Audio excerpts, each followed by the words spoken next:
ഇപ്പോൾ മുഖ്യമന്ത്രിക്കെതിരെ വീണ്ടും കരിങ്കൊടി കാണിക്കുന്നു യൂത്ത് കോൺഗ്രസിന്റെ പ്രതിഷേധം നടത്തുന്ന അവിടെ പ്രവർത്തകർ കരിങ്കൊടി കാണിക്കുകയാണ് മുഖ്യമന്ത്രിയുടെ വാഹന വ്യൂഹത്തിന് നേരെ. അവിടെ അശ്വിൻ പാലാടി ഇതിന്റെ കൂടുതൽ വിവരങ്ങളുമായി ചേരും. അശ്വിൻ, മുഖ്യമന്ത്രിയുടെ വാഹന വ്യൂഹം പുറത്തേക്ക് എത്തിയത് മുതൽ അവിടെ വീണ്ടും പ്രതിഷേധം. യൂത്ത് കോൺഗ്രസിന്റെ പ്രവർത്തകർ അവിടെ നേരത്തെ തമ്പടിച്ച് നിൽക്കുന്നുണ്ടായിരുന്നു, അവർ വീണ്ടും കരിങ്കൊടി കാണിക്കുന്നു. വിവരങ്ങൾ?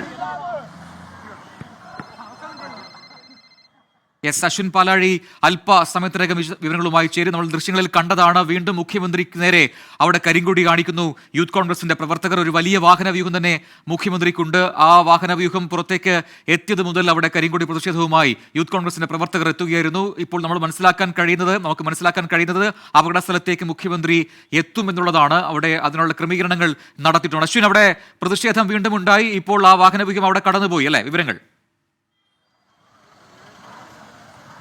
വാഹനവ്യൂഹം കടന്നുപോയിരിക്കുന്ന പ്രജൻ ഇനിയിപ്പോൾ സയൻസ് സിറ്റിയിലെ ഉദ്ഘാടനത്തിന് വേണ്ടിയാണ് മുഖ്യമന്ത്രി പോയത്. അതിനിടെയാണ് ഈ പ്രധാന കവാടത്തിൽ വീണ്ടും യൂത്ത് കോൺഗ്രസ് പ്രവർത്തകർ മുഖ്യമന്ത്രിക്ക് നേരെ കൂടുതൽ പ്രതിഷേധവുമായി കരിങ്കൊടി കാണിച്ചത്. ഇവിടെ മുഖ്യമന്ത്രിക്ക് നേരിടേണ്ടി വന്നത് യൂത്ത് കോൺഗ്രസിന്റെ മാത്രം പ്രതിഷേധമല്ല, SDPIയും ഒപ്പം ആം ആദ്മി പാർട്ടിയുടെയും ഒക്കെ പ്രതിഷേധവുമായി ആളുകൾ ഈ കവാടത്തിൽ തന്നെ നിലകൊള്ളുകയായിരുന്നു. അതിനിടെയാണ് ആദ്യം കരിങ്കൊടി കാണിച്ച അതേ പ്രവർത്തകർ തന്നെ ഒളിഞ്ഞിരുന്ന മുഖ്യമന്ത്രിയുടെ വാഹനവ്യൂഹത്തിന് മുന്നിലേക്ക് ചാടി വീണത്. ഇത് കൃത്യമായി നേരത്തേക്കാൾ കൂടുതൽ വലിയൊരു പ്രതിഷേധമായിരുന്നു. കൃത്യമായി ഈ വാഹനത്തിന് മുന്നിലേക്ക് ചാടി വീഴാൻ പ്രവർത്തകർക്ക് കഴിഞ്ഞു. അതിനിടെ തന്നെ ഈ രണ്ടാം തവണയും മുഖ്യമന്ത്രിക്ക് കരിങ്കൊടി കാണേണ്ടി വന്നു എന്നുള്ളതാണ് ഏറ്റവും പ്രധാനപ്പെട്ട കാര്യം. ഇവിടെയും ഈ കാര്യം മുൻകൂട്ടി അറിയുന്നതിലും പ്രതിഷേധക്കാരെ മാറ്റുന്നതിലും പോലീസിന് വലിയ വീഴ്ച സംഭവിച്ചു എന്നുള്ളതും മറ്റൊരു കാര്യം. എന്തായാലും ആ പ്രതിഷേധക്കാർ ഇപ്പോഴും ഇവിടെ തുടരുകയാണ്.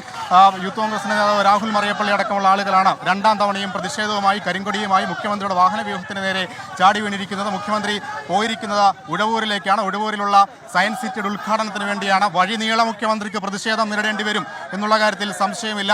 യൂത്ത് കോൺഗ്രസ് നേതാക്കൾ ഇപ്പോൾ നമുക്കൊപ്പം ചേരുന്നു. മുഖ്യമന്ത്രി ഉഴവൂരിലേക്കാണ് പോയിരിക്കുന്നത്. കൂടുതൽ പ്രതിഷേധങ്ങൾ ഉണ്ടാവുന്നു. തീർച്ചയായും ഇനി പ്രതിഷേധങ്ങൾ ഈ കോട്ടയം ജില്ലയിൽ മുഖ്യമന്ത്രി ഇനിയും കരിങ്കൊടി കാണിക്കും, ഒരു സംശയം വേണ്ട. യൂത്ത് കോൺഗ്രസ് തീർച്ചയായും ഇനി കരിങ്കൊടി കാണിച്ചിരിക്കും. കാരണം നമുക്കറിയാം, ഇവിടെ ഒരു സ്പോൺസർ കൊലപാതകമാണ് ഇവിടെ നടന്നിരിക്കുന്നത്.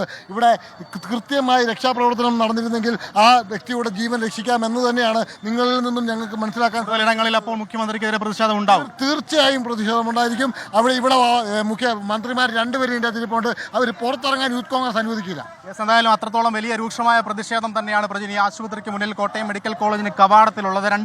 രണ്ട് മന്ത്രിമാർ ഇപ്പോഴും അകത്തുണ്ട്. VN വാസവനൊപ്പം മന്ത്രി വീണ ജോർജും. VN വാസവൻ കൂടി മുഖ്യമന്ത്രിയുടെ കാറിലുണ്ടായിരുന്നു. മന്ത്രി കൂടി മുഖ്യമന്ത്രിക്കൊപ്പം പുറത്തേക്ക് പോയിട്ടുണ്ട്. അപ്പോൾ അറിയേണ്ടത് ഇപ്പോൾ അപകട സ്ഥലത്തേക്ക് മുഖ്യമന്ത്രി എത്തില്ല, ഈ നേരത്തെ നിശ്ചയിച്ച ആ ഉദ്ഘാടന പരിപാടിയിലേക്ക് പോകും. അങ്ങനെയാണോ അശ്വിൻ? തീർച്ചയായും മുഖ്യമന്ത്രി തന്നെ മെഡിക്കൽ കോളേജ് പരിസരം വിട്ട് പോയി കഴിഞ്ഞിരിക്കുന്നു. പ്രജന ഉഴവൂരിലാണ് ഉദ്ഘാടന പരിപാടി ഉള്ളത്. അവിടേക്കായിരിക്കണം പോയിട്ടുണ്ടാവുക. എന്തായാലും മെഡിക്കൽ കോളേജിൽ നിന്ന് അദ്ദേഹം പോയിട്ടുണ്ട്. ഇനി പിൻവശത്താണ് മറ്റൊരു വാതിലുള്ളത്. ഒരുപക്ഷെ അതുവഴി അകത്തേക്ക് കയറുമോ എന്നറിയില്ല. പക്ഷേ ഇവിടുന്ന് ഡയറക്റ്റ് എൻട്രിയാണ്. മുഖ്യമന്ത്രി പോയ കവാടത്തിൽ നിന്നും ഈ അപകടം നടന്ന സ്ഥലത്തേക്ക് ഡയറക്റ്റ് എൻട്രിയാണ്. പോകുമായിരുന്നെങ്കിൽ സ്വാഭാവികമായും അതുവഴി പോകാമായിരുന്നു. ഇനി മറ്റേതെങ്കിലും തരത്തിൽ പ്രതിഷേധം ഒഴിവാക്കാൻ പിൻവശത്തു കൂടി പോകുമോ എന്നുള്ള കാര്യത്തിൽ ധാരണയില്ല. എന്തായാലും ഈ മെഡിക്കൽ കോളേജിൻ്റെ കവാടം കടന്ന് ഉഴവൂർ റോഡിലേക്കാണ് പോയിരിക്കുന്നത്. നിലവിലുള്ള സയൻസ് സിറ്റി സ്ഥിതി ചെയ്യുന്ന സ്ഥലത്തേക്കുള്ള റോഡിലേക്കാണ് പോയിരിക്കുന്നത്. സ്വാഭാവികം അവിടേക്കായിരിക്കും പോയിട്ടുണ്ടാവുക എന്ന് മനസ്സിലാക്കുന്നു. എന്തായാലും നമുക്ക്